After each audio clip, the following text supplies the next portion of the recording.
సంఘాల అదేవిధంగా బీసీ సంఘాల జేఏసీ ఆధ్వర్యంలో నిర్వహించిన సమావేశానికి విచ్చేసినటువంటి ఎలక్ట్రానిక్ అండ్ ప్రింట్ మీడియా వారందరికీ కూడా సామాజిక ఉద్యమాలు తెలియజేసుకుంటూ ఈ యొక్క సమావేశానికి సిద్దిపేట జిల్లా కేంద్రంలోనూ ఏదైతే భూమి ఆక్రమణకు గురైందో ఆ బాధిత కుటుంబ సభ్యులు యాదవ సామాజిక వర్గానికి చెందినటువంటి రైతులు అదేవిధంగా వారికి మద్దతుగా బీసీ యాదవ సంఘాల జేఏసీ రాష్ట్ర అధ్యక్షుడిగా సిద్ధి రమేష్ నేను, అదేవిధంగా బీసీ విద్యార్థి జేఏసీ అధ్యక్షులు కొమ్మలదైన సైదని యాదవ్, అదేవిధంగా బీసీ స్టూడెంట్ జేఏసీ అధ్యక్షులు నూకల మధు యాదవ్, అదేవిధంగా బీసీ స్టూడెంట్ ఫెడరేషన్ రాష్ట్ర నాయకులు Osmania university BC student JAC నాయకులు అశ్వంత్ కుమార్ గారు, మిగతా ఇంకా యాదవ్ సంఘాల జేఏసీ నాయకులు దగ్గరలో ఉన్నారు, వారు కూడా వస్తారు. ముందుగా బాధితులు మా యాదవ్ సంఘాల జేఏసీ రాష్ట్ర ప్రధాన కార్యదర్శి బీనవీణ మల్లేష్ యాదవ్ గారు కూడా రావడం జరిగింది. ఇతనితో పాటు మా జేఏసీ సభ్యులు కూడా దగ్గరలో ఉన్నారు, వారు కూడా రావడం జరుగుతుంది. ఇప్పుడు ప్రధానంగా ఏదైతే అక్కడ సిద్దిపేట జిల్లాలో భూ ఆక్రమణ జరిగిందో బాధితుల మాట్లాడడం జరుగుతుంది. తర్వాత ఇలా అన్ని సంఘాల నాయకులు కూడా మాట్లాడడం జరుగుతుంది. ధన్యవాదాలు. నా పేరు రాగం శ్రీనివాస్ అండి.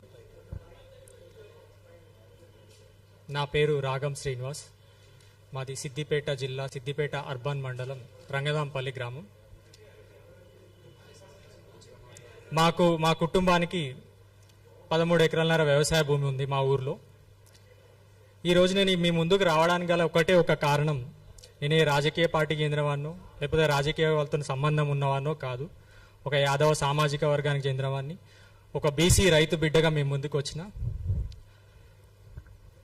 ఏ రాజ్యాంగం మీద ప్రమాణం చేసి ఏ సమానత్వం గురించి ఏ బీసీ సంక్షేమాన్ని గురించి నేను పాటుపడతానన్న ఒక మంత్రి అధికార పార్టీకి చెందిన ఆ కుటుంబం ఆ బీసీ కుటుంబానికి ఇస్తున్నటువంటి అన్యాయం, ఆ దోపిడీ, వాళ్ళ వ్యక్తిగత ప్రయోజనాల కోసం వ్యవస్థలను ఏ విధంగా ఇన్ఫ్లుయెన్స్ చేస్తున్నారు, వాళ్ళ వ్యక్తిగత స్వార్థం కోసం ఏ విధంగా వ్యవస్థలు నిర్వీర్యం చేస్తున్నారు, దానికి మీ ముందు సాక్ష్యాలతో ముందు చెప్పడానికి నేను ఇక్కడికి వచ్చిన. పొన్నం అనూప్ కుమార్, ఈయన టీపీసీసీ లీగల్ సెల్ అశోక్ వాళ్ళ కుమారుడు, మంత్రి బీసీ సంక్షేమ శాఖ మంత్రి అయినటువంటి పొన్నం ప్రభాకర్ వాళ్ళ అన్న కుమారుడు. మాకు 13 ఎకరాల ఒక వ్యవసాయ భూమి సిద్దిపేట అర్బన్ మండలం పక్కకు ఆనుకొని ఉంటుంది. అది దాదాపు ₹1,00,000 వరకు గజం ఉంటుందండి దాని వాల్యూ. అది ఇప్పుడు 150 కోట్ల విలువ ఉంటుంది. అది మా తాత తండ్రి మా తల్లి ఇప్పటి వరకు పశువుల పాలు విండుకుంటూ మా కులవృత్తిని నమ్ముకుంటూ వ్యవసాయం చేసుకుంటూ ఈ రోజు వరకు మీకు వచ్చినా తెలిసిపోతుంది. ఒక 70 సంవత్సరాలకు తక్కువే కాకుండా, ఒక ఎక్కువే ఉంటుంది కానీ తక్కువ కాకుండా ప్రతి చెట్టు పుట్ట చుట్టుపక్కల ఉన్నవాళ్ళు, ఆ ఊర్లో ఉన్నవాళ్ళు సాక్షులుగా ఉంటారు. ఆ బావులు కూడా ఇప్పుడు ఎవరు ఆ మోటా బావులు అంటారు, అవి కూడా ఇప్పుడు ఎవరు చేసే ఆ బావులే కనబడాయి. అది మీరు వచ్చి చూసినా కూడా కనిపిస్తుంది. అలాంటి భూమి మీద ఆయనే కన్నేసి లేని ఒక కుటుంబ వివాదాలను సృష్టించినాడు. ఈ భూమి ఎందుకు వచ్చింది, ఈ పంచాయతీ ఎందుకు వచ్చింది, ఏ విధంగా సృష్టించబడింది అంటే ఆయన మంత్రి అయిన తర్వాత వచ్చింది ఇంత వివాదం. మేము ఈ రోడ్ల మీదకి ఎందుకు వచ్చినాం, ఈ మైకులు పట్టుకొని మీ ముందుకు ఎందుకు వచ్చినాం అనే ప్రశ్న వస్తే ఆయన ఆ భూమి మీద దృష్టి పెట్టిండు కాబట్టి, ఆయన మంత్రి అయిండు కాబట్టి, ఆయన చెప్పినట్టు అధికారులు అందరూ వింటారు కాబట్టి, ఆయన ఎట్లా అంటే అట్లా సరే అనే వ్యక్తులు ఉన్నారు కాబట్టి, వాళ్ళ ద్వారా లేని వివాదాలు ఎట్లా సృష్టించారు, లేని సాక్ష్యాలు ఏ విధంగా సృష్టించారు అనేది సాక్ష్యాలతో సహా మీ ముందు పెడతాను. నేను ఒక 5 నిమిషాలు మీరు నాకు సమయం ఇస్తే ఓపికతో 5 నిమిషాల్లో చెప్పిస్తా. మా తాత ఈ ఆస్తికి మొత్తానికి కాదనేది ఏమీ లేదు. మా ముత్తాత గారు అంటే నా గ్రేట్ గ్రాండ్ ఫాదర్ రాగం మల్లయ్య గారు, ఆయన వరంగల్ వాస్తవ్యులు, ఇక్కడ కాదు. ఆయన అజంజాహీ మిల్, నిజాం ప్రభుత్వం యొక్క అజంజాహీ మిల్లు ఆయన ఉద్యోగి. ఆయన రిటైర్ అయిన తర్వాత మా తాతగారు కూడా కొద్ది కాలం అందులో ఉద్యోగం కూడా చేశారు. మా తాతగారు రాగమెల్లె, ఆయనకు 5 కుమారులు. ఆయన కూడా అక్కడ ఉద్యోగం చేశారు, కమ్యూనిస్ట్ ఉద్యమాల్లో పాల్గొన్నాడు, మిల్లు సంక్షేమం కోసం పాటుపడ్డాడు. 1960లో ఈ భూమి ఆయన సంపాదించడం జరిగింది ఆయన రిటైర్మెంట్ డబ్బులతో. అదే పాటు వరంగల్లో కూడా ఆయన ఆస్తులు సంపాదించాడు. 1960లోనే మా తాతగారిని ఇక్కడ పంపించడం జరిగింది ఆయన్ని. అప్పటి కట్టిన కరెంటు బిల్లులు, అప్పుడు కట్టిన భూమి శిస్తులు కూడా ఇప్పుడు ఎవరి దగ్గర ఉండవు. ఆ ఊర్లో కూడా ఎవరు అడిగినా చెప్తారు, మేము ఎప్పటి నుంచి ఉన్నాం, మా కొట్టాలు ఏంటి, మా పశువులు ఏంటి, నాగలేంది, ఎద్దేంది, వ్యవసాయం ఏంది అనేది. ఆ పరంపరంగా మా తండ్రి మా నాన్న నుంచి ఇప్పటి వరకు మా వరకు అది ఎప్పుడు సాగుబడి చేస్తున్నామా లేదని చెప్తారు. ఆయన సంపాదించిన 1960లో సంపాదించి ఇక్కడికి మాకు 1960లో మా నాన్న పుట్టక ముందుకే ఇక్కడ సిద్దిపేటకి ఆయన వచ్చి నివాసం ఏర్పాటు చేసుకొని ఇదే ఊర్లో ఆయన సాగుబడి నాగలు కట్టాడు. 1985లో ఆయన ఒక పార్టీషన్ పంచనామా రాశాడు. దాని తక్సీనామా అని ఒక గొలుసు కట్ట రాతిలో రాశాడు ఆయన. దాంట్లో స్పష్టంగా ఆయన ఏం రాశాడంటే, ఈ గొలుసు కట్ట రాత ఇది ఎవరు కూడా ఇప్పుడు రాసేవాళ్ళు లేరు, దీన్ని చదివితే అర్థం చేసుకునే వాళ్ళు కూడా లేరు. అప్పుడు ఎవరైనా పూర్వం ఉన్న వాళ్ళకైతే ఈ రాతలు అర్థం అవుతాయి సహజంగా. దీని ద్వారా తక్సీనామా కూడా జరిగింది. తక్సీనామాలో వరంగల్లో ఉన్నటువంటి ఆస్తులు వాళ్లకు, ఇక్కడ కొంత ఆయన మా ముత్తాత గారు కొంత భూమి అమ్మిన డబ్బులు ఆ మిగతా కుమారులకు పంచి ఇవ్వగా మిగిలిన భూములు మాకు వచ్చినాయి అనడానికి సాక్ష్యం మేము ఆనాటి నుంచి 1960 నుంచి ఈ రోజు వరకు కూడా మేము సాగు చేస్తున్నామా లేదా అనేదే సాక్ష్యం. ఈ పేపరే తప్పైతే 70 ఏళ్ళ మా సాగు తప్పవుతుంది. మరి పేపర్ తప్పైతే మేము 70 సంవత్సరాల నుంచి ఈ కుటుంబం ఎందుకు వ్యవసాయ సాగులో ఉంది? వాళ్ళు అనేక కారణాలు చెప్పొచ్చు, ఇది కుటుంబ పంచాయతీ అని, ఈ రకం పంచాయతీ అని. మరి 70 సంవత్సరాల నుంచి ఈ వ్యక్తి సాగులో ఎందుకున్నాడు? ఒక ప్రశ్న. పంచోటి జరిగిన తర్వాత మా ముత్తాత గారు మరణించిన తర్వాత మా తాతగారి పేరు మీద మ్యూటేషన్స్ అవ్వడం జరిగింది. ఆయనే బతుకున్నంత కాలంలో కొంత భూమిని విక్రయించడం జరిగింది. విక్రయించినాక కొంత భూమిని మా నాన్నగారికి, మా మేనత్తలకి, మాకు, కొంత కుటుంబానికి దానం ఇవ్వడం కూడా జరిగింది. అవి రెవెన్యూ రికార్డ్స్లో ఎంటర్ అవ్వడము జరిగింది. మా తాతను అక్కడే దానం చేయడం జరిగింది, మా నాన్నను అక్కడే దానం చేయడం జరిగింది. వాళ్ళను కూడా మా బాబాయ్, మా చిన్నాన్న, ఆయనను అక్కడే దహనం చేయడం జరిగింది. మా కుటుంబాలన్నీ అక్కడ దహనం చేయడమే జరిగింది. దానికి ఊరు సాక్ష్యం, చుట్టుపక్కల వాళ్ళు సాక్ష్యం. ఆ భూమి అంతా ఇప్పుడు మిగిలింది 8 ఎకరాల 30 గుంటలు ఒక దగ్గర, ఊరు పక్కన ఒక 5 ఎకరాలన్నర. ఆయన ఊరు పక్కకే, నడి ఊర్లు కూడా వదిలిపెట్టలే ఆయన, ఊరు పక్కకు వచ్చి కూడా అక్కడ ఇక్కడ ఉన్న భూమి ఇంతే. పొన్నం ప్రభాకర్ అనే వాళ్ళు ఈ కుటుంబ పంచాయతీని ఆసరాగా తీసుకొని మా వాళ్ళకు కొంత ఆశ చూపించడం కోసం, వాళ్ళని దోషిగా చూపలేకపోతున్నాను. ఎందుకంటే ఇప్పుడు ఈ ప్రెస్ మీట్ తర్వాత వాళ్ళతో కూడా ఆయన ఈ ప్రెస్ మీట్ జరగకుండా ఉండడానికి కోసం ఎంత శ్రమ పడిండో అంత శ్రమ పడిండు. ఎంతమందితో ఫోన్లు చేసి బెదిరింపులకు పాల్పడాలో అనూప్ కుమార్ అనేటోడు అన్ని ఫోన్లు చేపించిండు, అంత పెట్టించిండు. దీని తర్వాత మా కుటుంబం వాళ్ళతో కూడా ప్రెస్ మీట్ పెట్టిస్తాడు. ఎందుకంటే మేము పెట్టినాం కాబట్టి దాన్ని మళ్ళీ ఆయన వాళ్ళు మంచి వాళ్ళని సమర్థించుకోవడం కోసం ఆయన పెట్టిస్తాడు. నిజంగానే వాళ్ళకి అంత మీద ప్రేమ ఉంటే ఆ భూమి వాళ్ళకి చెప్పాలి ఆయన. మరి వాళ్ళ బాలాజీ రియల్ ఎస్టేట్స్ అని అనూప్ కుమార్ పేరు మీద ఎందుకు చెప్పించిండో అది మీడియా మిత్రులకే వదిలేస్తున్నా, అది ఎందుకు చేసాడు. నిజంగా ఆయనకు వాళ్ళ మీద అంత ప్రేమ ఉంటే ఆ భూమి వాళ్ళకి చెప్పాలి. అట్లీస్ట్ మేము సంతోషపడాలి, ఒక కుటుంబంలో ఎవరికొకటి దక్కిందని. నువ్వు వాళ్ళకి కాకుండా వాళ్ళ ద్వారా నీ పేరు మీద ఎందుకు చెప్పించుకుంటే నీ స్వార్థం అర్థమైంది. ఆ కుటుంబాన్ని నువ్వు ఏ విధంగా వాడుకుంటున్నావు, లేని పంచాయతీలు ఏ విధంగా పుట్టిస్తున్నావు, 30 సంవత్సరాల తర్వాత వచ్చిన ఈ పంచాయతీని ఎందుకు నువ్వు సృష్టిస్తున్నావు, లేని ఆధారాలు లేని పంచాయతీలు ఎందుకు క్రియేట్ చేస్తున్నావు అనేది నేను మీకు వివరంగానే చెప్తా.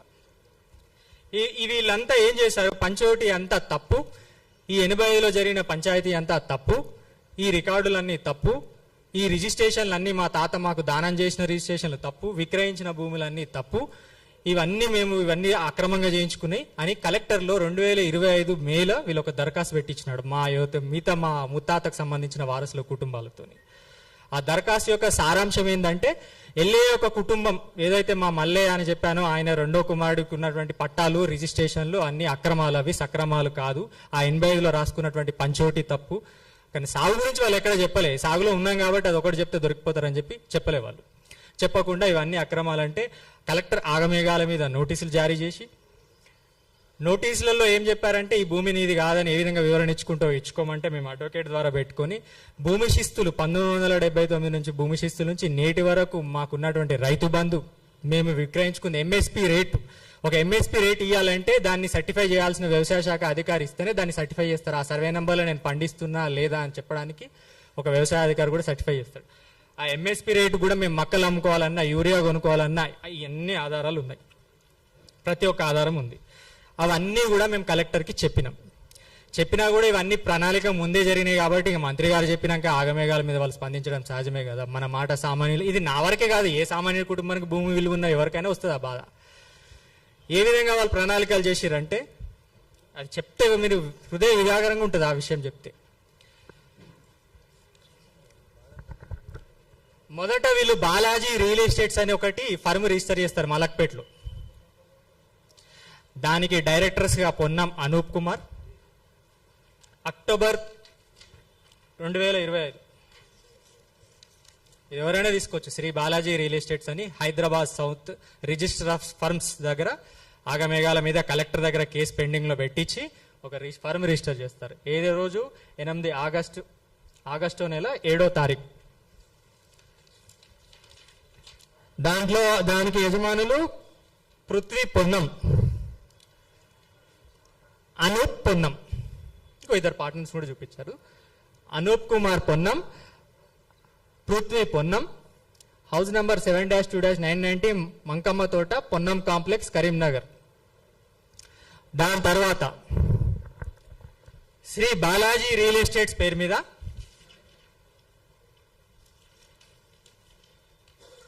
ఈ భూములన్నీ బదలాయించబడతాయి. మొదట మా కుటుంబం యొక్క రికార్డు లేని వాళ్ళకి రికార్డు ఇచ్చేసి 16 ఎకరాలు, మోకా మీద 8 ఎకరాల 30 గుంటలు ఉంటే ఆయన 16 ఎకరాల వ్యవసాయ భూమి కింద భూభారతిలో ఎంట్రీస్ చేపించి ఇదిగో చూడండి, Ponnam Anoop Kumar authorised by Shri Balaji real estates Karimnagar పేరు మీద 16 ఎకరాల భూమి భూభారతి ద్వారా రిజిస్ట్రేషన్ చేయించుకుంటారు. ఇదంతా ఇక్కడ కలెక్టర్ దగ్గర పెండింగ్ లో ఉండగానే, మ్యాటర్ ఉండగానే ఫర్మ్ రిజిస్ట్రేషన్ అవుతుంది. 8 ఎకరాల 30 గుంటలు వ్యవసాయ భూమి ఉంటే 16 ఎకరాల వ్యవసాయ భూమిగా భూభారతిలో నమోదు చేస్తారు. నమోదు చేసిన మా కుటుంబం ద్వారా భూ బదలాయింపులు కూడా చేస్తారు, రిజిస్ట్రేషన్స్. కానీ మోకా మీద 8 ఎకరాల 30 గుంటలే ఉంటుంది. మిగతా భూమి అంతా ప్లాట్లు, ఇండ్లే, అక్కడ అపార్ట్మెంట్స్, రోడ్స్, బిల్డింగ్సే కనిపిస్తాయి. వాళ్ళని కూడా లీగల్ ఒపీనియన్ వాళ్ళని కూడా ప్రమాదాలకు నెట్టేసిండు. ఆ కొనుగోలు చేసిన వాళ్ళని కూడా ఆందోళనకు నెట్టేసిండు. అక్కడ వాళ్ళ అసోసియేషన్ వాళ్ళు కూడా మొత్తం మీటింగ్లు పెట్టుకున్నారు, ఇది ఏంది దుర్మార్గం ఏందని. ఇది అయిపోయింది, రిజిస్ట్రేషన్స్ అయిపోయినాయి, అన్ని అయిపోయినాయి. డిసెంబర్ నెలలో ఆగమేఘాల మీద అయిపోగానే మీ నమోదులన్నీ చెల్లబడవు, మీ నమోదులన్నీ ఇల్లీగల్, మీరు ఒక్కరు పంచోటి చేసుకోబడలేదు, ఈ పంచోటి కాని ఆస్తులు మీకు ఒక్కటి ఎట్లా చెల్లుతాయి అని కలెక్టర్ గారు ఆగమేఘాల మీద ఉత్తర్వులు జారీ చేస్తారు. ఇది అయిపోగానే, ఈ తతంగం అంతా అయిపోగానే ఉత్తర్వులు జారీ చేస్తారు.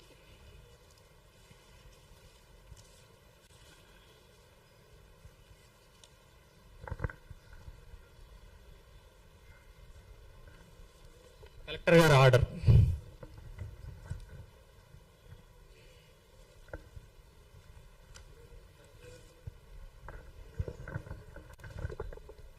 ఐదు 12/2025 ఈమె 28 ఎకరాల 34 గుంటలకు పట్టా ఇచ్చేస్తుంది.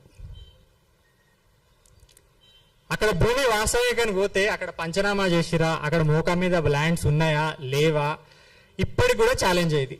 మోకా మీదకి వెళ్ళిన తర్వాత ఎన్ని ఎకరాలు మీ ఇచ్చిన ప్రకారం భూములు ఉన్నాయా, లేకపోతే అక్కడ బిల్డింగ్లు, అపార్ట్మెంట్లు ఉన్నాయా, మీరే సాక్ష్యం చూస్తారు.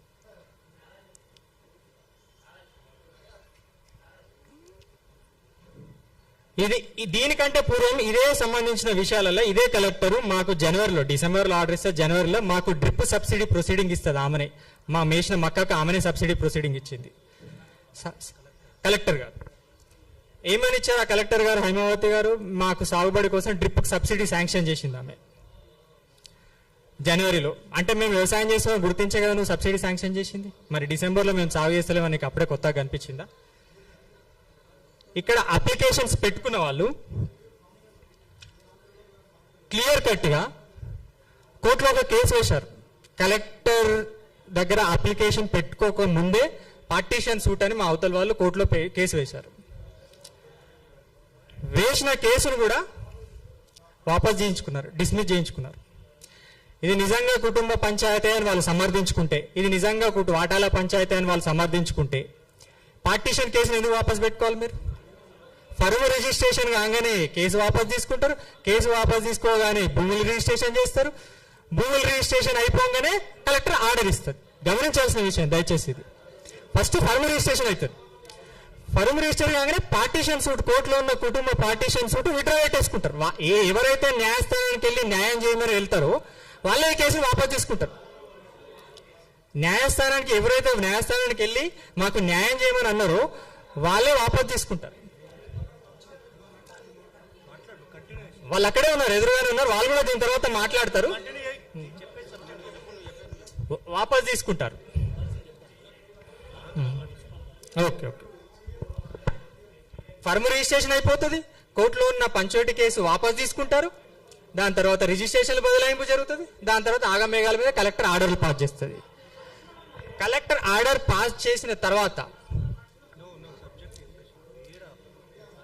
బాలాజీ రియల్ ఎస్టేట్స్ అనే వ్యక్తి నా మీద ఇంజంక్షన్ సూట్ ఫైల్ చేస్తాడు మా కుటుంబం మీద. ఏమి కలెక్టర్ ఆర్డర్ ని బేస్ చేసుకుని ఈ భూమి మీద మాకు ఇంజంక్షన్ గ్రాంట్ చేయాలని చెప్పేసి ఒక ఆర్డర్ పాస్ చేస్తాడు, ఒక నోటీస్ ఇష్యూ చేస్తాడు. సారీ, ఆగమేఘాల మీద ఈ నోటీస్ రాగానే మీరు గమనించాలి, ఆర్డీఓ ఎక్కడైనా ప్రభుత్వ భూములు, ఆర్డీఓ ఎప్పుడు కేసు పెడతాడండి? ఎక్కడైనా ప్రభుత్వ భూములు కబ్జా చేస్తే ఎవరైనా కేసులు పెడతారు, ఎక్కడైనా సహజంగా. ఇదే ఆర్డీఓ నా మీద ఈ ప్రైవేట్ భూములలో నేను అడ్డుపడుతున్నా అని చెప్పేసి కేసులు పెడతాడండి ఆర్డీఓ నా మీద. ఆర్డీఓ యొక్క కంప్లైంట్ వినాలండి. P Sadanandam, revenue divisional officer. గమనించాలండి దయచేసి, ఇది ఒక న్యూస్ చూడండి మీరు. రాత్రికి రాత్రే సదానందం ఆర్డీఓ నా మీద కంప్లైంట్ ఇస్తాడు. ఏమని? బాలాజీ రియల్ ఎస్టేట్ అనే వ్యక్తి ఆయనకు అప్లికేషన్ పెట్టుకున్నాడంట.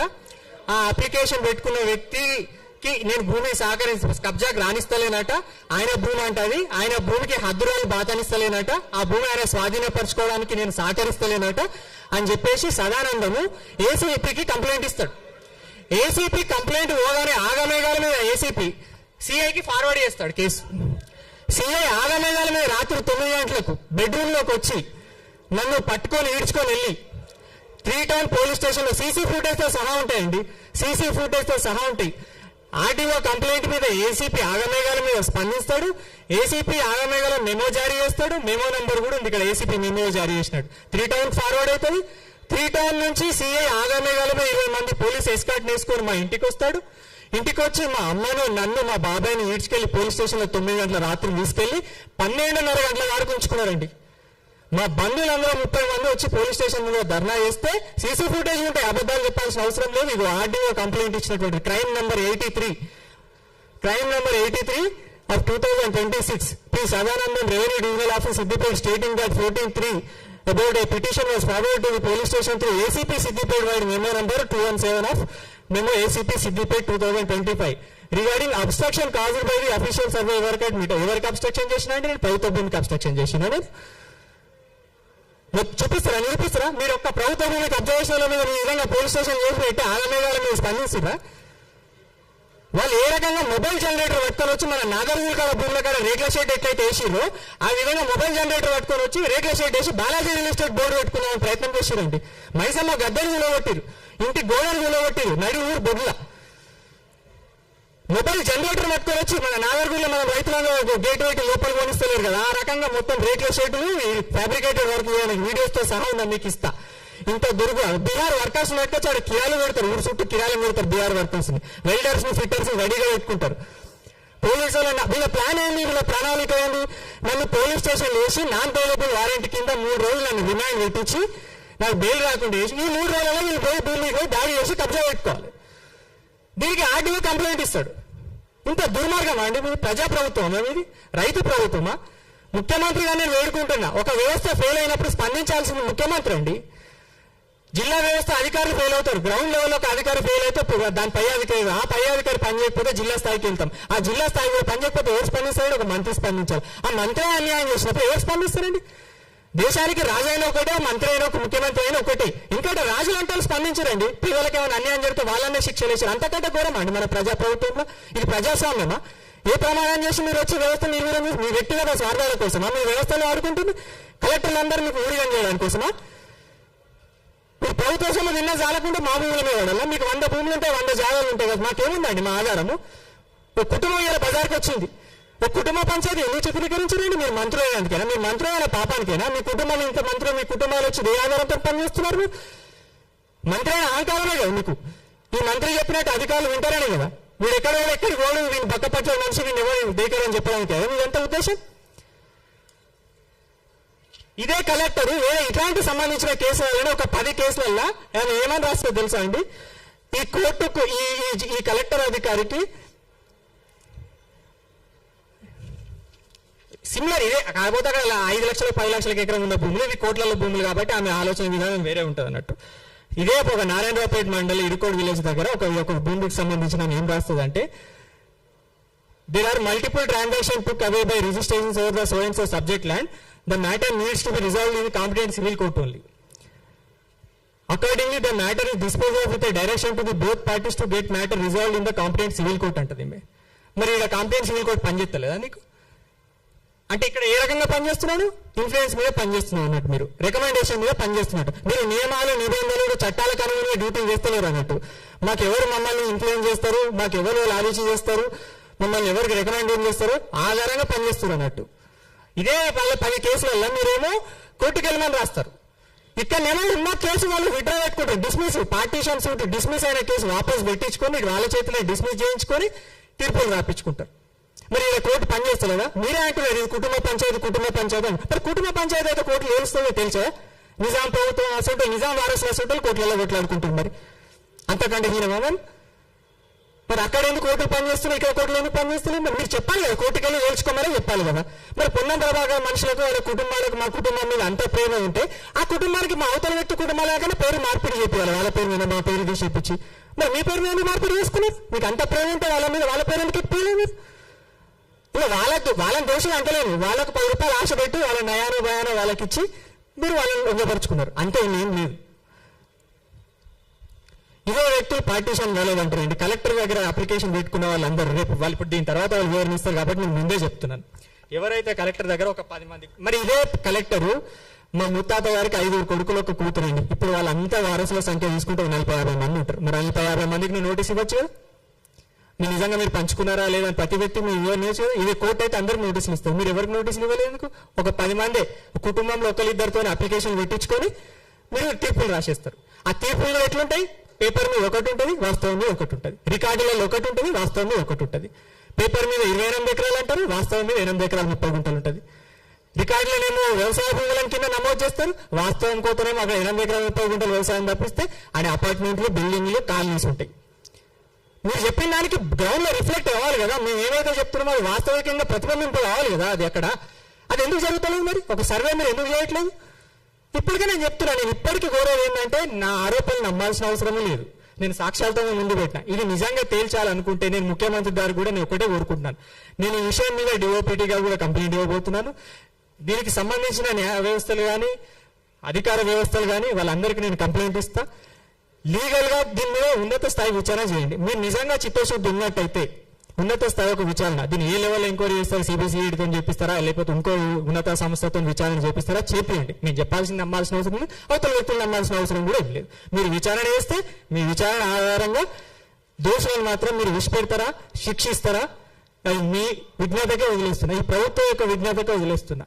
ఇంత దుర్మార్గం అండి. ఒక సామాన్యుడు ఒక రైతు కుటుంబం మీద మీరు గద్దల్లాగా వాడి వాళ్ళకు భూమి ఎరడమే శాపం అయిపోయిందా, లేకపోతే కాపాడుకోవడం శాపం అయిపోయిందా, ఉండడమే శాపం అయిపోయిందా? దేని తప్పు పట్టుకున్నాం మనం? భూమి ఉండడం తప్ప. అందరూ ఊళ్ళో రైతులకు భూములు ఉన్నట్టు మాకు రైతు భూములు ఉన్నాయి. అందరూ కుటుంబాలు వ్యవసాయం చేసుకున్నారు, మేము మా కుటుంబం వ్యవసాయం చేసుకుంది. అయితే భూమి ఎరడమే శాపం అమ్మాలి. రిజిస్ట్రేషన్ ప్రకారం పంచోట్లేనండి. ఇదే కలెక్టర్ దగ్గర ఎవరైతే వీళ్ళు దరఖాస్తులు పెట్టించినారో ఎంత క్లియర్ గా అండి వాళ్ళు రాసుకున్నారు వరంగల్ కాడ ఆస్తులు. ఈ పంచోటి ప్రకారం 85 వరంగల్ ఆస్తులు మాకు, ఇక్కడ ఆస్తులు మాకనే వచ్చినాయి. ఈ పంచోటి ఎప్పుడు తప్పవుతుందండి? ఈ పంచోటి ప్రకారం వరంగల్ కాడ ఆస్తులు లేకపోతే తప్పైనట్టు. ఇదే ఆస్తులు అక్కడ ఉంటాయి, ఇదే ఆస్తులు వీళ్ళు పంచుకుంటారు. ఏమని రాసుకుంటారండి వరంగల్? ఇదే మా కుటుంబం వాళ్ళు the partition is final and one cannot it reopen any parties under any circumstance అంటారు. There are no other properties belong to the parties liable for partition అంటారు. వాళ్ళే పార్టీషన్ వీళ్ళు వరంగల్ ఆస్తుల్లో రాసుకుంటారు.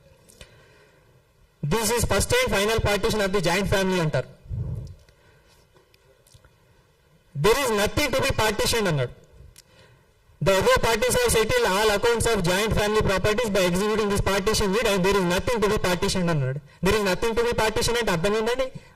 మరి నథింగ్ అయినప్పుడు మళ్ళీ 2000 మే తారీఖు నాడు వీళ్ళు అప్లికేషన్ ఎట్లా పెట్టుకుంటారంటే మాకు ఆస్తులే లేవు, మేము పంచుకున్నాం అయిపోయింది, పంచుకోబడ్డ ఆస్తులే లేవని వాళ్ళు అన్నాక మళ్ళీ కలెక్టర్ దగ్గర అప్లికేషన్ ఏ విధంగా పెట్టుకుంటారు? కలెక్టర్ ఏమో వాళ్ళందరికీ సమాన హక్కులు ఉంటాయంటారు, మా కుటుంబ సభ్యులేమో మాకు ఆస్తులలో మేము పంచుకున్నాం, మాకు ఎక్కడ ఆస్తులు లేవని పార్టీషన్ డీడ్ మా వరంగల్ ఆస్తులు పంచుకుంటూ అయిపోయాయని వాళ్ళే రాస్తారు. మరి రాసినాక ఆస్తులు ఎక్కడికి వెళ్ళి వచ్చినాయంటే మళ్ళీ కలెక్టర్ గారికి ఏమో రాత్రి వచ్చింది. సరే నేను మెరిట్స్ లో కూడా పోగలుగుతాను, ఆ పంచాయతీలు ఇట్లానే ఉండని. సరే నేను ప్రకారంగా ఈ ప్రకారం చూపించిన ఇది ఎంతవరకు న్యాయమని న్యాయ వ్యవస్థ నిర్ణయిస్తుంది. ఓకే, మరి కలెక్టర్ గారు సివిల్ కోర్టులో తెలుసుకోకుండా మీ ఆమెలో 28 ఎకరాలు 5 భాగాలు ఇస్తా ఉంటాయని చెప్పేసి అన్ని తీర్పు రాసేసిందండి. ఎవరికి నోటీసులు ఇచ్చినావా? కుటుంబంలో మొత్తం కుటుంబాలకు 40 మందికి నేను నోటీసులు ఇచ్చినావా? నేను మా అమ్మ చదివిపోయే బట్టికి బట్టలు కుట్టి వ్యవసాయం చేసి చదివించుకోబట్టికి నేను మీ ముందుకు వచ్చి ఈ చదువున్న విజ్ఞానంతో మీతో మాట్లాడగలుగుతున్నా. వాళ్ళకి హైదరాబాద్ ఎట్లుంటుంది, సికింద్రాబాద్ ఎట్లుంటుంది, ఆ సిద్దిపేట పూర్తి అయ్యే వాళ్ళకి ఎట్లుంటుంది? జీవితం అంతా పాలు అమ్ముకొని వ్యవసాయం చేసుకుంటే ఎండకండి వానకి నాని చలికి తడిచిన వాళ్ళు. ఇప్పుడు పోతే బయట పాలు వండుకుంటారు, పాలు వండుకొని వస్తారు వాళ్ళు. రోజు బిహార్ చుట్టూ మనుషులను పెట్టించి ఫ్యాబ్రికేటెడ్ ఫిట్టర్ వెల్డర్స్ చుట్టూ ఆ భూమి చుట్టూ కిరాయికి పెట్టి రోజు ఫోటోలు తీసుకుంటూ పోతారు. అమ్మ రోజు పాలు వండుకుంటూ వచ్చేటప్పుడల్లా వాళ్ళు వీడియోలు తీస్తారు, ఫోటోలు తీసుకొస్తారు. ఇంత దుర్మార్గం. మీరు బీసీ మంత్రులా? మీరు రైతు మనుషులు సంక్షేమం కూడా వాళ్ళ చెట్టు పేరు చెప్పి కాయలు అనుకుంటారు. మీరు ఒక సామాన్యుడికి భూమి ఉంటే ఎవరో లేని వాళ్ళు మీరు జేబులు నిండాలని బతకద్దు. మీకు మాకేమవసరం అండి? మీరు రాకొచ్చి బజార్లో బతుకు మా బతుకు బజార్లు గీడ్చుకోవాల్సిన అవసరం మాకు ఏముందండి? మీ దుర్మార్గం వల్ల కాకపోతే మా అమ్మగారు మాట్లాడండి, దయచేసి మా బాబాయ్ మాట్లాడతాడు, మా చిన్న నేను. మీడియా మిత్రులకు నమస్తే అండి. నా పేరు రాగం మోహన్, మా సిద్దిపేట మండలం ఆయన జిల్లా రంగనాంపల్లె మిట్టపల్లి. మేము గత 80 సంవత్సరాల నుంచి వ్యవసాయం చేసుకుంటూ బ్రతుకుతున్నాం. మాకేమో గవర్నమెంట్ జాబులు లేవు, ప్రైవేట్ జాబులు లేవు. అప్పటి నుంచి ఇప్పటి వరకు కూడా మేమే సాగులో ఉన్నాం. ప్రజెంట్లీ ఇప్పుడు కూడా సాగులోనే ఉన్నాం. అందులో బర్ల షెడ్లు ఉన్నాయి, కోళ్ళ షెడ్లు ఉన్నాయి, డ్రిప్ సిస్టమ్ ఉంది. 80 సంవత్సరాల నుంచి మేము వ్యవసాయం చేసుకుంటా మేము ఇక్కడనే ఉన్నాం. మా బాబు కూడా ఇక్కడికి వచ్చేసి ఆయన కూడా 80 సంవత్సరాలే. ఇక మా బాబు అన్నములు వాళ్ళు వరంగల్ ఉంటారు, వాళ్ళ బిజినెస్లు అక్కడ వాళ్ళు వ్యాపారం చేసుకుంటా బిజినెస్ చేసుకుంటా వాళ్ళు ఉన్నారు. మా బాబు మాత్రం అప్పుడు ఆ రోజుల్లో మా తాత రాగమల్లయ్య, మా నాన్న పేరు రాగమల్లయ్య, ఆయన ఇక్కడ పంపించిండు. నువ్వు అక్కడనే వ్యవసాయం చేసుకుంటా అక్కడనే బతుకో, అక్కడనే ఉండిపో అని చెప్పేసి ఇక్కడికి తోలిండు సిద్దిపేటకు. అప్పటి నుంచి ఇక్కడనే ఉన్నాడు ఆయనే. మేము అందరం ఇక్కడనే పుట్టినాం. 80 సంవత్సరాలు 90 సంవత్సరాలు ఆయన ఇక్కడనే వ్యవసాయం చేసుకుంటా బతికిండు. ఆ ఊళ్ళో కూడా ఆయనకు ఒక పేరు ఉన్నది, మంచి పేరు ఉన్నది, ఒక పెద్ద మనిషి లెక్క మంచి గౌరవం ఉన్నది. ఆ విధంగా బతికిండు. ఆయన వ్యవసాయ భూమిలో ఎంతోమంది మా రంగదంపల్లె గ్రామంలో ఎంతోమంది కూలోళ్ళు బతికారు, కొన్ని వేల మంది కూలోళ్ళు బతికారు గత 80 సంవత్సరాల నుంచి. ఆ విధంగా సాగు చేసుకుంటా ఇప్పటి వరకు ఆయన మా బాపు చేసిండు. మా బాపు తర్వాత ఆయన కొడుకులో మేము ముగ్గురం అంటే మా అన్న పెద్ద రాగం రాజా, రఘు రెండో అన్న, నా పేరు రాగమోహన్, ముగ్గురం. వాళ్ళు కూడా ఆడ వ్యవసాయం చేసుకుంటా మా పెద్దన్న రాగం రాజా ఆ బావి చుట్టూ చెట్లు కొట్టుకుంటే ఆయనతో బావిలో మిస్ అయి పడిపోయాడు, చనిపోయాడు స్పాట్లో. అందులోనే ఆయన దాన కర్మాలు కూడా అక్కడనే దొడ్డికన్నా జరిగినాయి, ఆ బావి దగ్గరనే జరిగినాయి. ఆయనకు ఆ ఇల్లు కూడా లేకుండే, ఆ బావి దగ్గరనే జరిగింది, ఆ బర్ల కొట్టాల దగ్గరనే. అది అందరూ సిద్దిపేట మొత్తం సర్కిల్లో కానీ ఎక్కడ సిద్దిపేట జిల్లా సర్కిల్లో మొత్తం అందరికీ తెలుసు. ఆ జనం కూడా ఆయన చనిపోయిన రోజు ఆ దాన కర్మాలు కూడా అక్కడనే జరిగినాయి. అది మా పాలి వాళ్ళకు కూడా తెలుసు, అందరికీ తెలుసు. ఆయన చనిపోయి ఒక 10 సంవత్సరాల తర్వాత రీజెంట్లు మొన్న 2 సంవత్సరాల కింద రెండో అన్న రాగం రఘు ఆయన కూడా సూసైడ్ చేసుకొని చనిపోయాడు అక్కడనే. మా పెద్దన్న అయితే ఏడ చనిపోయాడో బావి దగ్గర, ఆయన కూడా పురుగుల మందు తాగి చనిపోయాడు. ఎందుకంటే వీళ్ళ వేధింపుల వల్ల, మా పాలెవల వేధింపు వల్ల, ఈ రాజకీయవేత్తల వేధింపుల వలన ఆయన మనసుకు చాలా బాధ అనిపించేసింది. ఇది ఏం జీవితం ఏదనేది. ఒక పురుగుల మంది తాగి చనిపోయాడు ఒక బిఫోర్ 2 సంవత్సరాల క్రితం. మరి ఈ మధ్యకాలం నుంచి ఈ విధంగా మరి పొన్నం ప్రభాకరు మరి ఆయన మంత్రి ఉండి కూడా, బీసీ మంత్రి ఉండి కూడా మరి ఏంది బీసీలకు ఇదేనా ఆయన పరిపాలన? ఆయనకు ఉన్న హోదా అయింది, ఆయన చేయవలసిన పని ఏంది? ఈ ప్రైవేటు భూములకు ఒక కుటుంబం, ఒక బీద కుటుంబం, ఒక యాదవ కుటుంబంలోకి వచ్చి, కుటుంబం అన్నప్పుడు ఎన్నో ఉంటాయండి, పాలోళ్ళు అన్నప్పుడు ఎన్నో ఉంటాయి, అందరికీ ఉన్నాయి కుటుంబాలు, అందరూ పాలోళ్ళమే, అన్నదమ్ముల మధ్యన ఎన్నో ఉంటాయి, ఎక్కువ తక్కువ చూసుకోవడం. కానీ అవన్నీ ఏదో మేము చూసుకుంటాం. కానీ మా మధ్య నువ్వు రావడం ఏంది?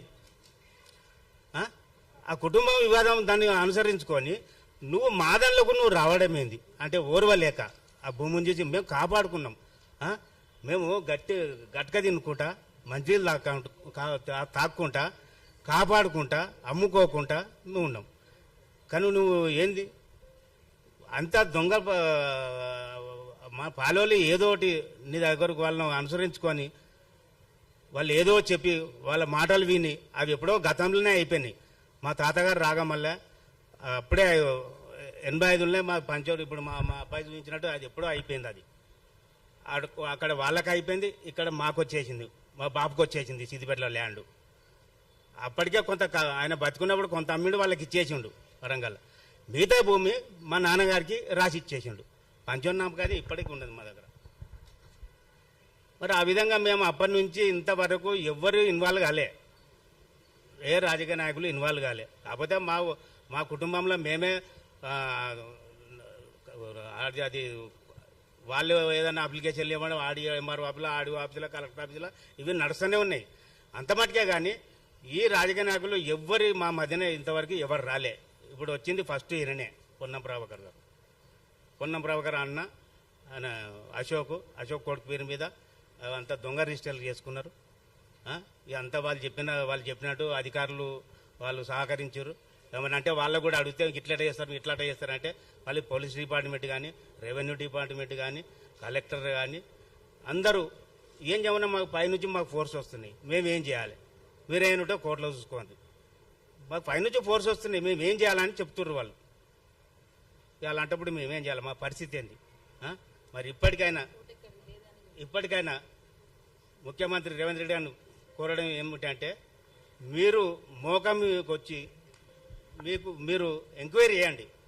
ఒక పార్టీని మీరు ఒక ఎంక్వైరీ చేయించి మాకు సరైన న్యాయం చేయగలని చెప్పి మేము కోరుచున్నాం.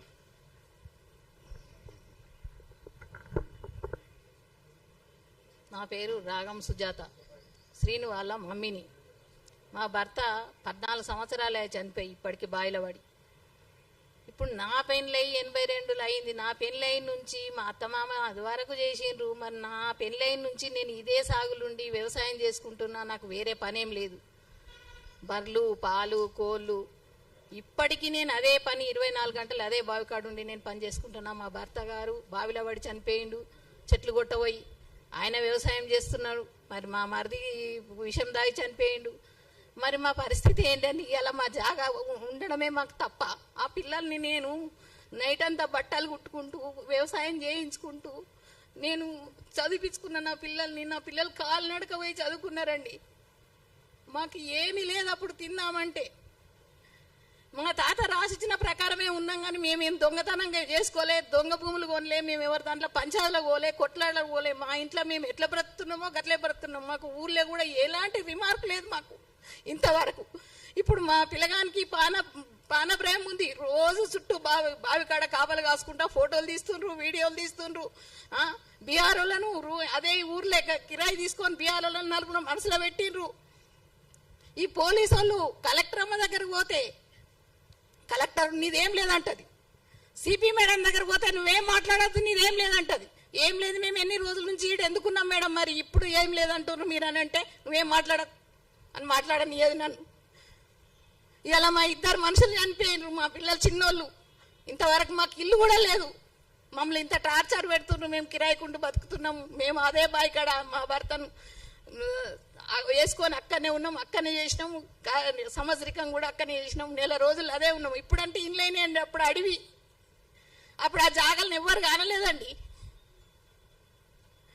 ఇంత మమ్మల్ని టార్చర్ పెట్టుకుంటూ ఇప్పటికీ అదే నేను ఆవుల పని చేస్తా, బర్రెల పని చేస్తా, వ్యవసాయం చేస్తా. ఇప్పుడు మా చుట్టుపక్కల ఎవరిని అడిగినా చెప్తారు. నేను చెప్పుకోవాల్సిన గొప్పతనం ఏం లేదు అక్కడ.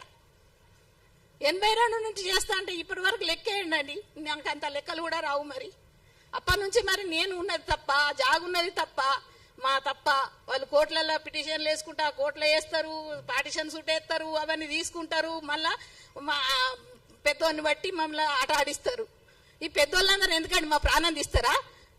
ఇప్పుడైనా మా ప్రాణాలు ఆన్నే పోవాలి, మేము ఆన్నే సావాలి. ఇది ఏది పరిష్కారం అవుతుందో అదే. నేను ఆనాడు సిఐ కూడా అదే చెప్పిన, మా శవాలు ఇన్నే చెట్లకు వేలాడతాయి, మీరు ఏం పరిష్కారం చేస్తారో చెయ్యండి, మా పిల్లగాన్ని 10 గంటల రాత్రి పట్టుకుపోతారండి. మా ఫోన్లు గుంజుకొని పోయిండ్రండి. ఫోన్లలో వీడియో తీస్తే ఫోన్ డిలీట్ చేసేదాకా మీ పిల్లగాన్ని విడిచిపెట్టమంటారు. మా తల్లిగారు మిట్టపల్లి, మా అత్తగారు రంగదంపల్లి, 2 కిలోమీటర్ల డిస్టెన్సే మాది వాళ్ళది. మా తాత వెనకడనే సర్పంచ్ అయినా, నేమేమో కొత్తగా వచ్చి ఎక్కంచెలో వచ్చి రాలేదు. ఇవాళ కన్ను దాని మీద పడి ఇంత వాళ్లకు ఇదైపోయింది. ఇవాళ మేము ఉంచుకోవడం శాపమైంది మాకు. దయచేసి దీని మీద విచారణ చేసి మా తరపున న్యాయం కావాలని కోరుతున్నామండి.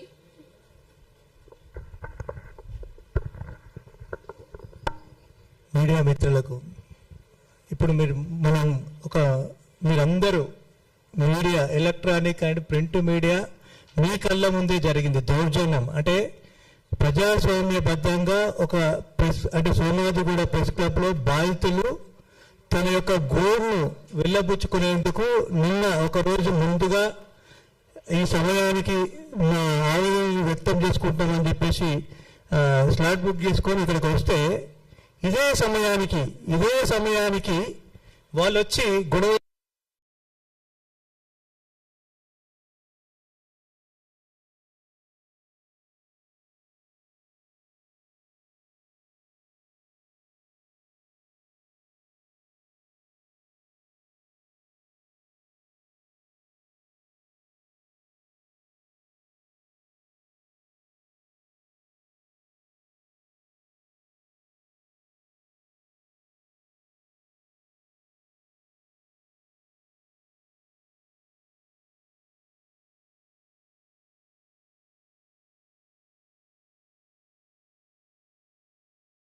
నగర్ లో అసైన్ ల్యాండ్ మీ పేరు మీద వేసుకొని మల్టీప్లెక్స్ కట్టుకుంటే మేము ఎవరైనా ఆబ్జెక్షన్ చేయలేదు. సరే, మా బీసీ మంత్రి కదా కట్టుకొని గవర్నమెంట్ స్థలాల మిగతా వాళ్ళందరూ కట్టుకున్నారు, చాలా గొప్పగా.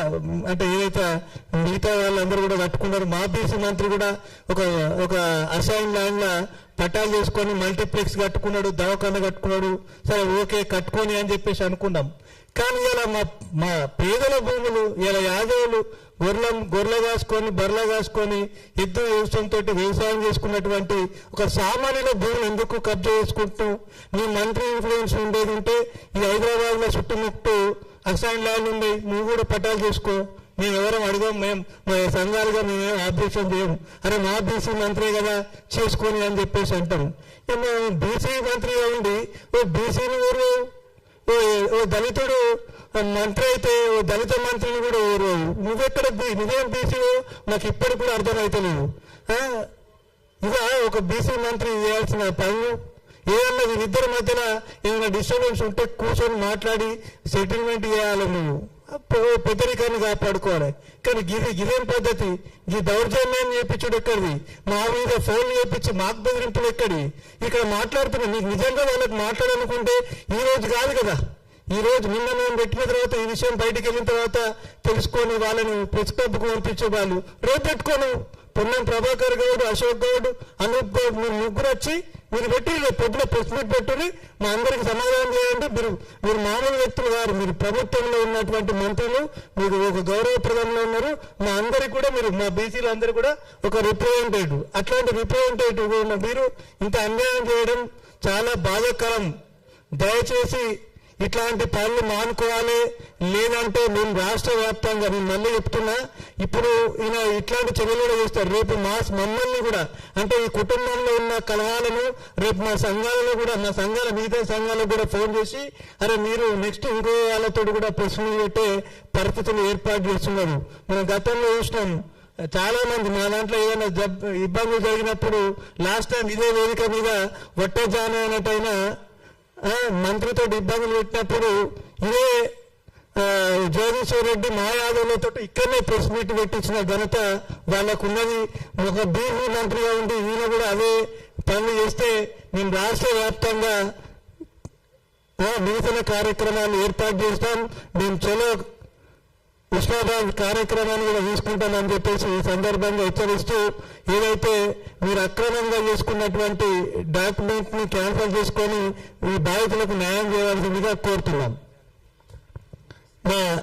ఇప్పుడు మా జేఏసీ యాదవ సంఘాల జేఏసీ చైర్మన్ అయినటువంటి డాక్టర్ అజయ్ కుమార్ గారు మాట్లాడవలసిందిగా కోరుతున్నాం.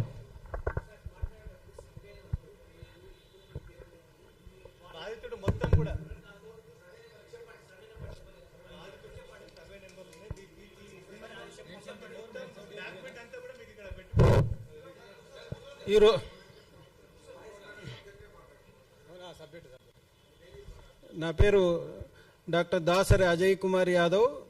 నేను యాదవ జేఏసీ తెలంగాణ స్టేట్ చైర్మన్గా పనిచేస్తున్నా.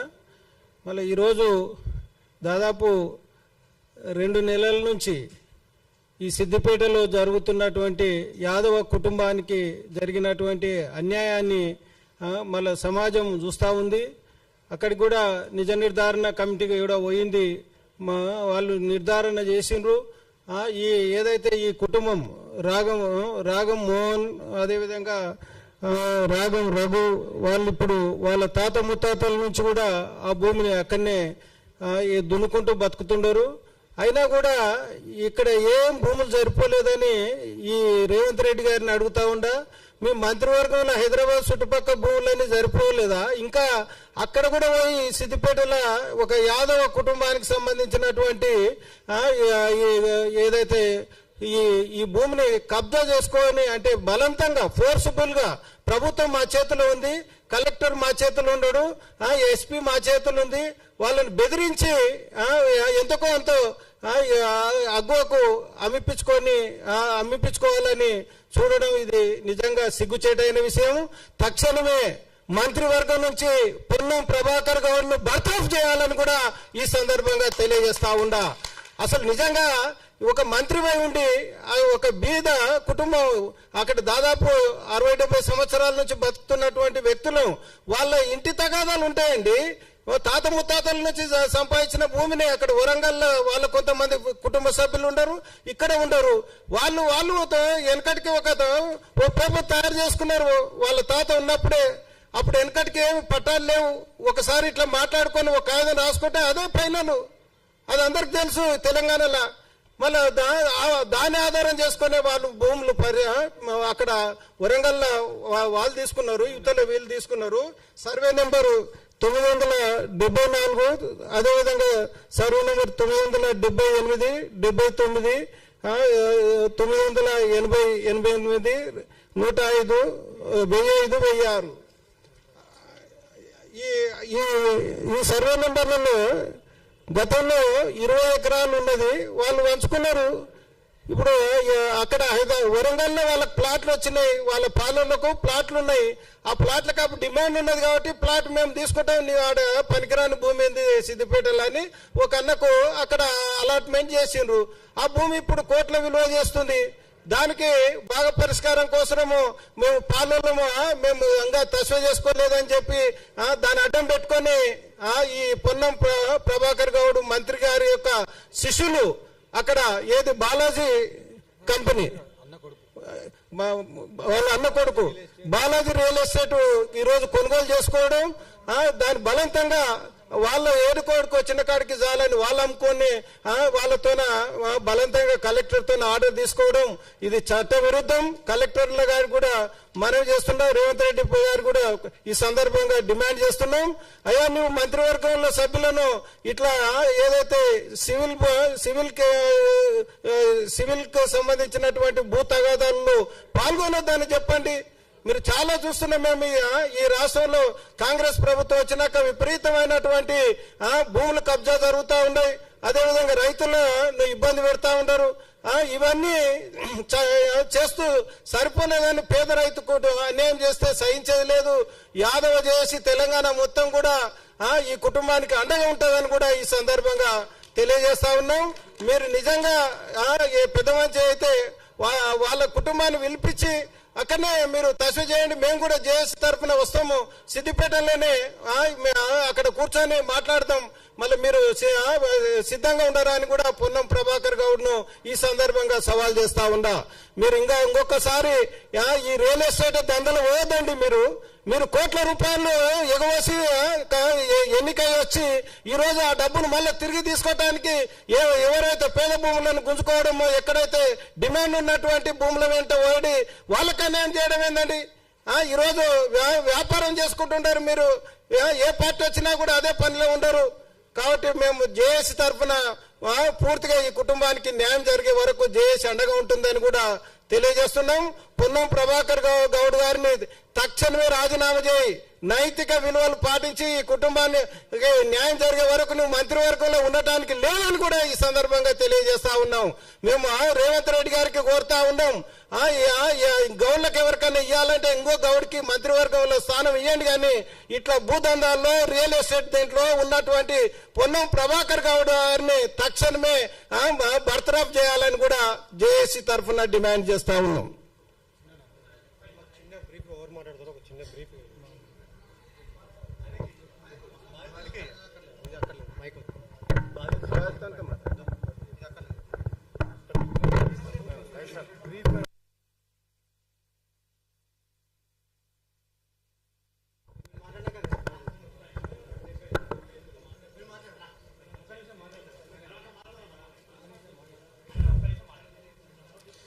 ఈరోజు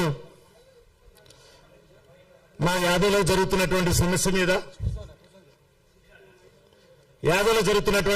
మీద ఈ సమస్య పరిష్కార దిశమై యాదవ్ జేఏసీ ముందుకు రావటం జరిగింది.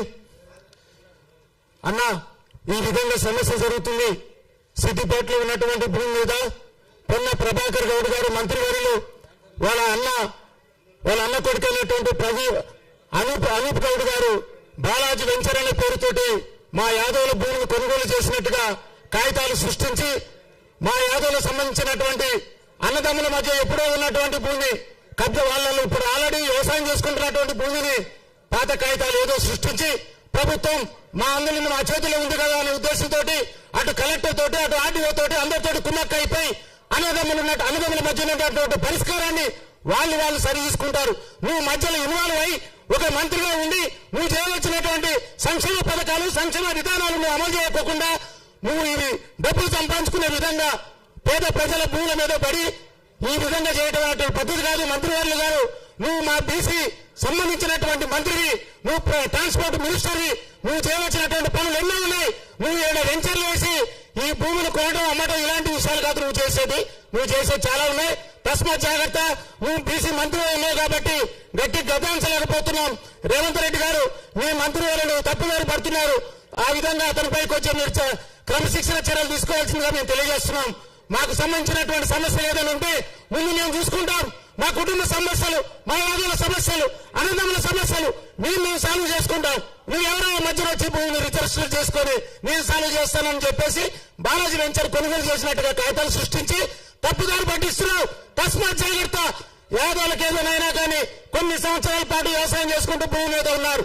మా యాదవులకు ఏదైనా అయినట్లయితే యాదవ జేఏసీ తరపున హెచ్చరిస్తున్నారు. సమస్యలు మేము కూర్చొని సాల్వ్ చేసుకుంటాం. నిజ నిర్ధారణ కమిటీ ఉంది, మా జేఏసీకి లీగల్ కమిటీలు ఉన్నాయి, మేము సాల్వ్ చేసుకుంటాం.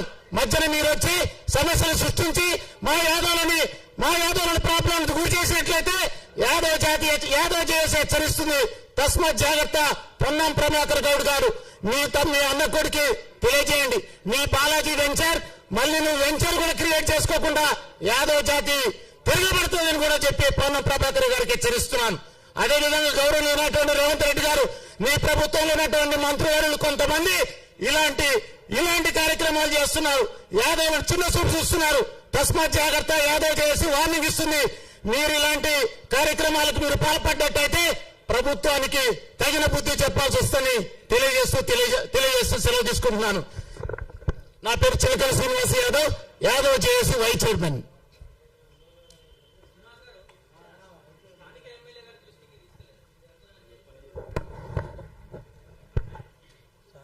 స్థానిక ఎమ్మెల్యే గారికి ఈ విషయం తెలుసండి.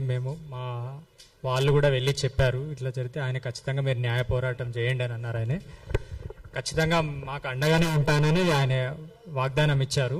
న్యాయ పోరాటం చేయమని కూడా అన్నారు ఆయన. ఈ బీఆర్ఎస్ గవర్నమెంట్ లో అండి ఆయన కూడా మంత్రిగా పనిచేశారు బీఆర్ఎస్ లో.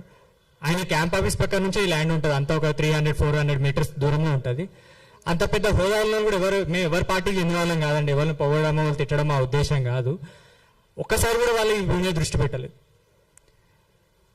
నేను ఇప్పటికైనా ముఖ్యమంత్రి గారిని ఒక్కటే కూడా కోరుతున్నా, మేము రాజకీయ పార్టీ, మీరు రైతు ప్రభుత్వం అని గర్వంగా చెప్పుకుంటారు, మీరు చేయండి, ఆచరణలో చూపించండి.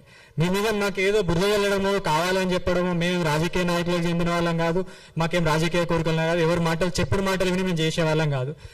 తప్పు జరుగుతుందా లేదా, మీ మంత్రి తప్పు చేస్తున్నాడా లేదా, మీ మంత్రి కుటుంబం ఏం చేస్తుందో మీరు దృష్టి పెట్టండి.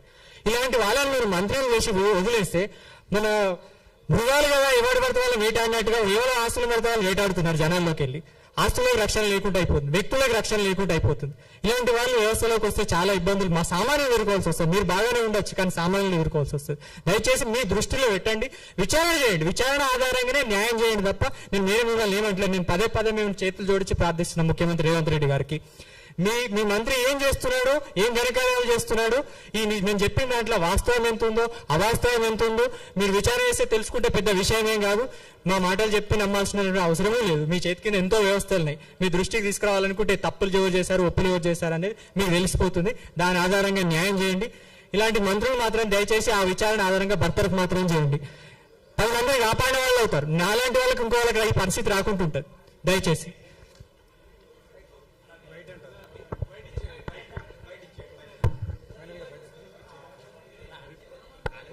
సబ్జెక్ట్ చెప్పేసారు అవునా, ఇంకోరు మాట్లాడడానికి ఇంకో వర్షంకి వెళ్తుంది. మెయిన్ మీ డిమాండ్ ఏంది అంతా మొత్తం చెప్పారు కదా, బ్రీఫ్గా ఒక బయట ఇవ్వండి.